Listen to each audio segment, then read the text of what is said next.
నమస్తే, welcome to 6 TV. Today top headline చూద్దాం. America student visa interview slots విడుదల. ఈ నెల 31 వరకు కాన్సులేట్ కార్యాలయాల్లో ఇంటర్వ్యూ.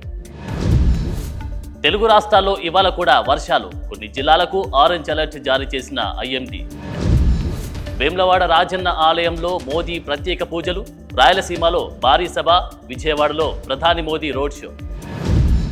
జగన్ ఓటమి ఖాయమంటూ షర్మిల సంచలన వ్యాఖ్యలు.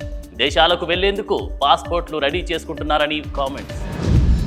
అకాల వర్షాలతో అల్లాడిన అన్నదాతలు. వర్ష బీభత్సానికి తడిసి ముద్దైన ధాన్యపు రాసులు. బాచిపల్లిలోని రేణుకా ఎల్లమ్మ కాలనీలో విషాదం. 7 కూలీలు ప్రాణాలు బలికొన్న వర్షం. కేదార్నాథ్లో గత ఆదివారం మొదలైన ప్రత్యేక పూజలు. ఈ నెల 10వ తేదీ నుంచి భక్తులకు దర్శనానికి అనుమతి. మాల్దీవులకు రమ్మని భారతీయులకు వేడుకోలు. మోదీ లక్షద్వీప్ స్టంట్స్తో దిమ్మ తిరిగిన పర్యాటకం. వియ్యంకుడికి విక్టరీ వెంకటేష్ సంఘీభావం. రాయ సహాయానికి మద్దతుగా ఖమ్మంలో ప్రచారం.